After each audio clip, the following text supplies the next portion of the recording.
Welcome back to Trauma, Drama, and Life with Ben and Kayla Taylor. So we were able to launch our first episode the other week, and we're super excited to be back this week, just talking a little bit more about our story and kind of everything that's been transpiring and been going on.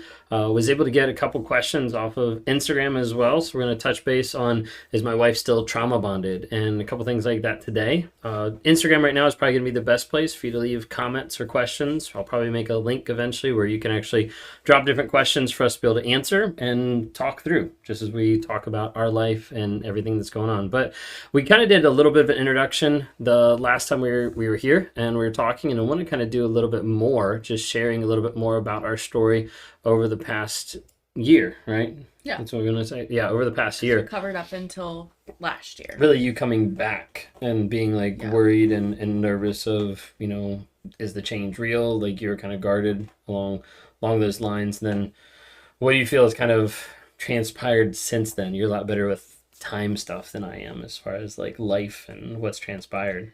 Yeah, it was actually really funny when we were in counseling the other day. We put a connection that we're coming up on a year mark in October. Of counseling. Yeah, of counseling. Mm-hmm. And we've been going consistently for a week, and then we switched, I guess it was April, to every other week. So a lot has obviously transpired since then, as far as just the trust level, the aspect of trust and rebuilding that. And did we talk about counseling the first time on the last one or no? I don't think so. Because I figured just since we mentioned it, we might want to bring up just counseling together. Because that's one thing that on my platform I normally specify, don't go to counseling with a narcissist, bad. What was kind of your perspective of when we went to counseling together the first time, which was what, 7 years ago? Yeah, I don't even remember. Maybe it was 7 years ago. Oh, no, it was 6. Probably. Yeah. I don't remember. It was a year in, and then I think it helped. I think it's taken us obviously a really long time, one, to find a counselor that we both connect with, but also that we didn't really know anything about narcissists, like NPD, and we didn't know that you even had that, and so we just figured that it was just our personalities weren't meshing, we weren't doing something right, so we got to know each other through different personalities, and we've done different personality tests throughout our relationship to kind of try to figure out each other and things like that. And I definitely think that those have helped, but it wasn't until really we got with a good counselor. But again, Ben and I did individual counseling by ourselves for a really long time. Yeah, I feel like I'll put a disclaimer, and then we'll dive into some of the counseling stuff, and that'll probably take up the whole podcast episode than what we're even planning. So it's worked out perfect. Then we have a topic for next week.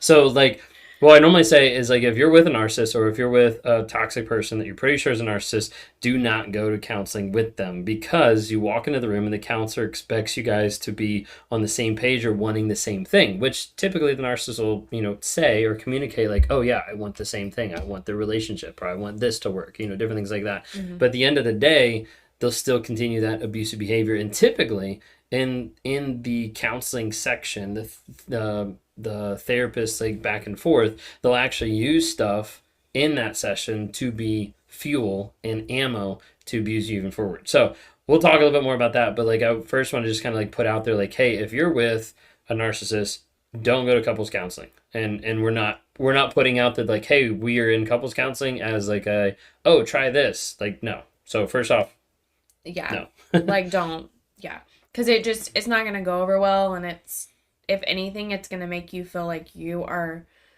you're the problem, because that's exactly how I felt when we went to counseling the first time, when we found a counselor.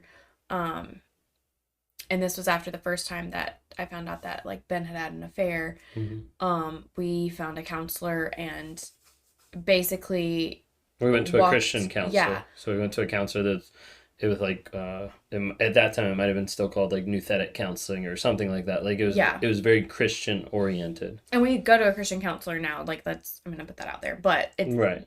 But it's completely different. Yeah.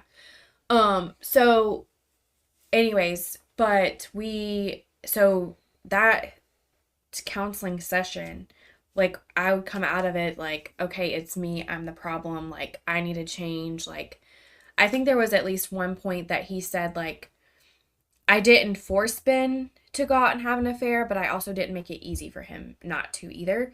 And so that just like really like hit me to the core, and that stuck with me. So even after I found out like all the rest of the stuff like a couple of years ago, it just my immediate thought was like I wasn't doing something right. Like I don't know what I'm not doing right because I did X, Y, and Z. Like I've been trying, like I've been doing this, and like still nothing is good enough.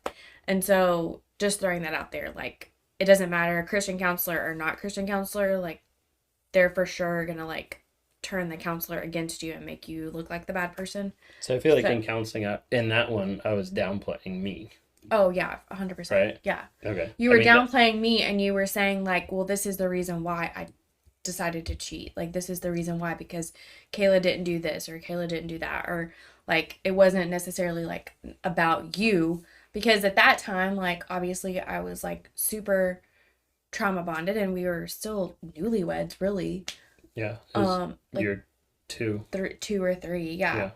And so I was still like, okay, I'm just like trying to be like a good wife to my husband, like okay, whatever he says. So it wasn't like I was coming out and saying like these are his flaws as well. I was just like kind of just taking the brunt of it. So yeah. No, that makes sense. Yeah, because I definitely feel like I played it down. I don't think I realized that in the moment at all, but like looking back, and even, I said like, hey, I think I was playing it down, and then you gave more illustrations of it, because even that, that was a long time ago, and I'm a narcissist, so I like erased most of my memory. But like, thinking back on that and like trying to think through, the different stuff. I remember him saying that phrase. I remember him saying the phrase of like, you didn't, what was it? He said it specifically. He said, you didn't cause Ben to sin, but you didn't make it hard for him not to. Like implying that like it was your fault. And part of that, I think on some level there's a logical aspect to that, of like if you're in a relationship and both people are toxic, then one's not helping the other.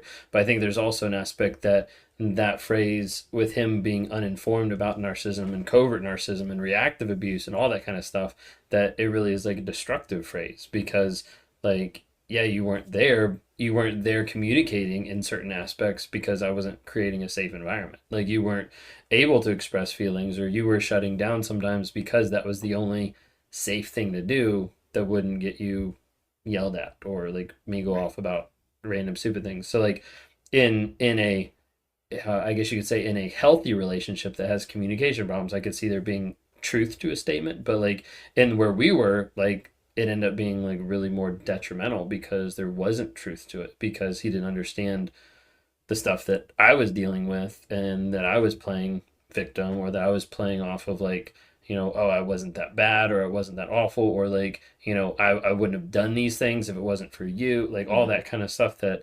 thinking back on it, was aspects of that whole counseling stuff that pitted him more against you in one sense than what it should have been at all. Yeah.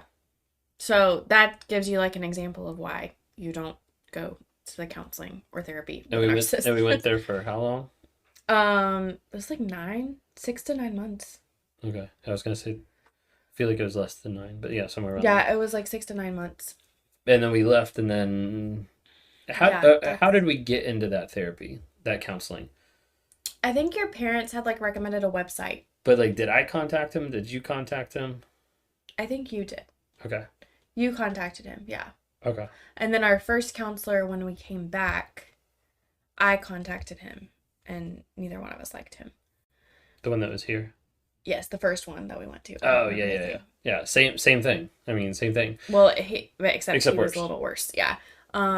Yeah, same thing. So like Christian for another day. Christian. Well, I mean, we're on counseling anyway, so we might as well but like Christian counseling. So like specifically like, hey, we're gonna open up the Bible and we're gonna fix you guys. Which like, we're both Christian, so it's not like we're like, oh, like anti Bible or anti that. But what we noticed specifically, like right off the bat, was like, one, he was trying to tell you low key how to parent. That was something that early on, or both of us, yeah, but like specifically it like resonated with you like the most, when he was saying like, no, like this is basically how you have to parent, and you were like, well, I'm not sure I want to parent that way, and because of our childhood and our upbringing, and he was like, well, like, here's the reasons why you should consider, and you should probably consider. And like, I don't remember exactly what he said, but it definitely was like very much low key, like, yeah, you're not doing it right, and So maybe you therefore, should. it's almost like he was saying like I was living in sin because I wasn't parenting the way that the way that he wanted me to, Hmm. and that just kind of like that's obviously not gonna sit well with me.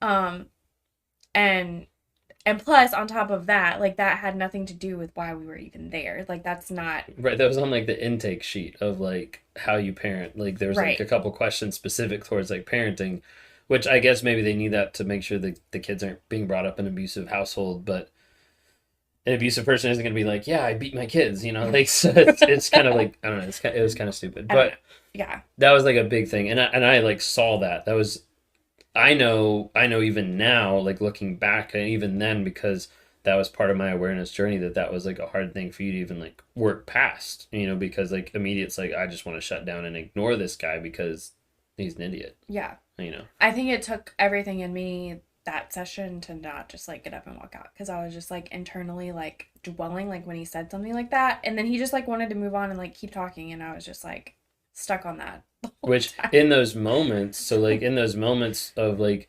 me, I don't remember when it was after you came back, we started that one, right?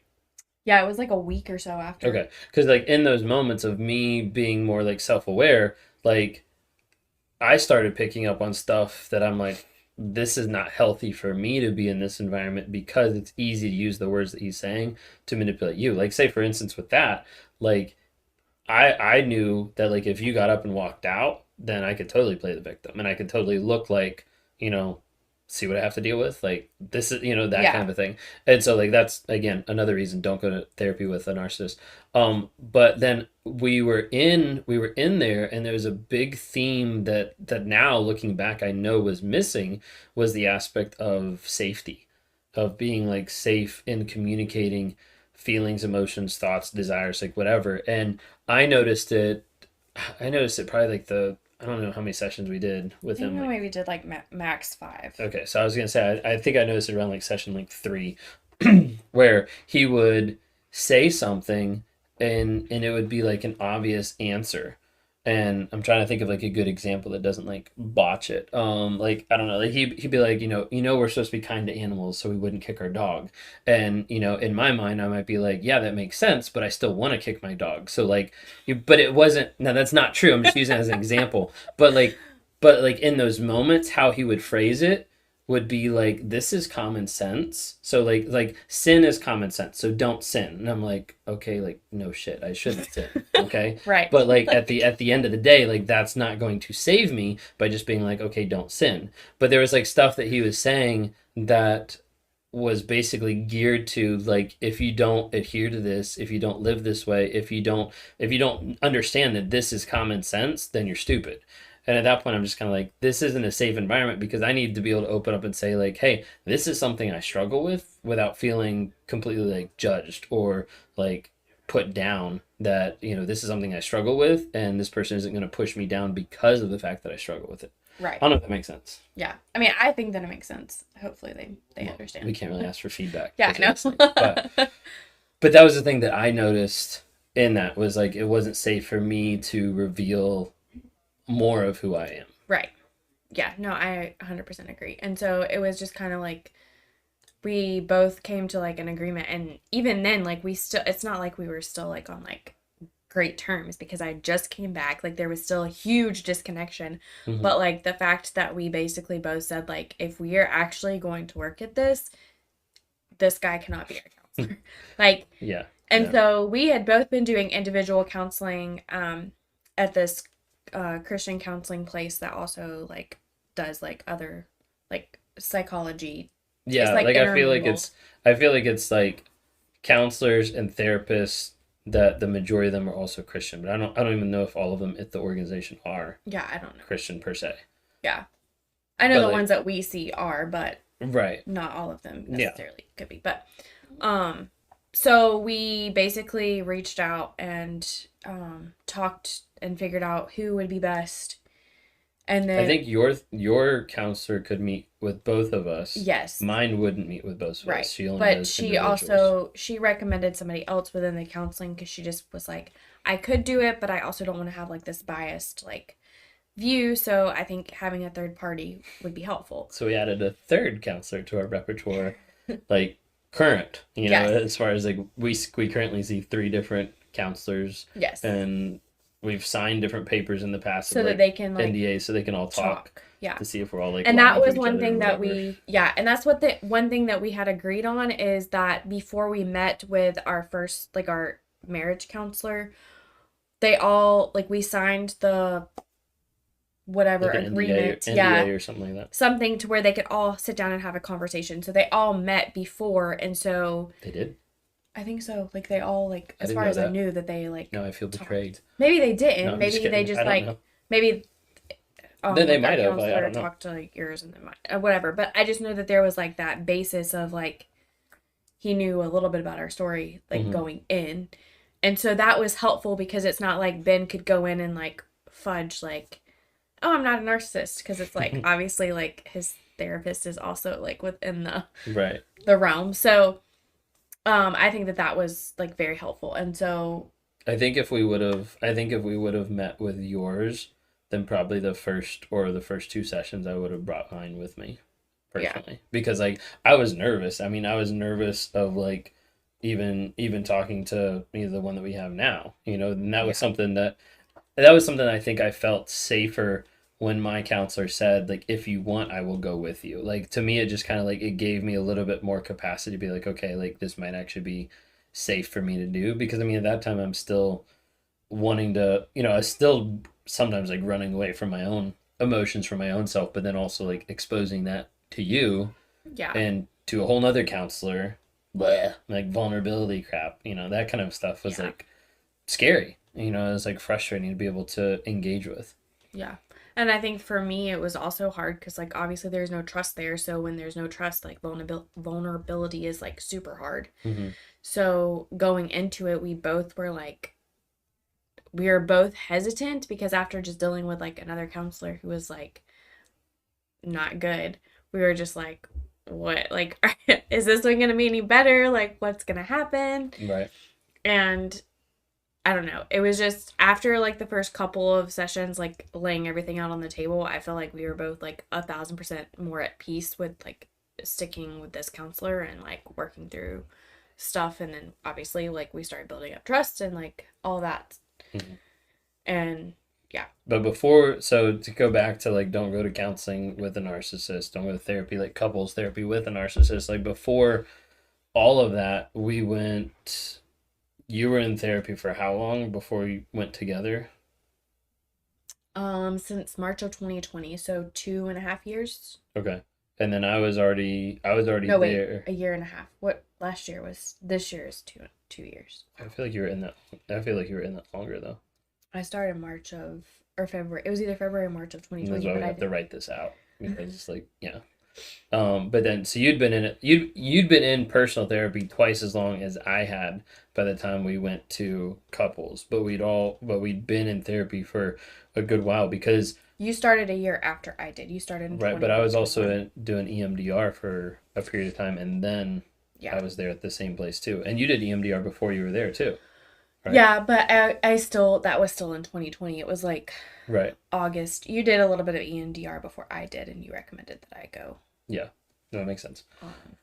But either way, like we were both in therapy for a period of time before we ended up doing like couples. It wasn't like we jumped in that. And I feel like a lot of times with like when I talk to different people, on Zoom and like work on like coaching different people, like one of the things I run into is like you'll have the narcissist either tell the other person, like, you need to get into therapy, not me, like, you need to do it, I don't need to work on myself. Or then the next thing is like, oh, like, we need to go to therapy, which I feel like goes back to a lot of times what I've said of like, the narcissist is always going to say it's your fault, and then they'll switch it around and they say, oh, it's our fault. The only thing that changes is they just drop the why, but it's still the same package, it's still the same communicated stuff.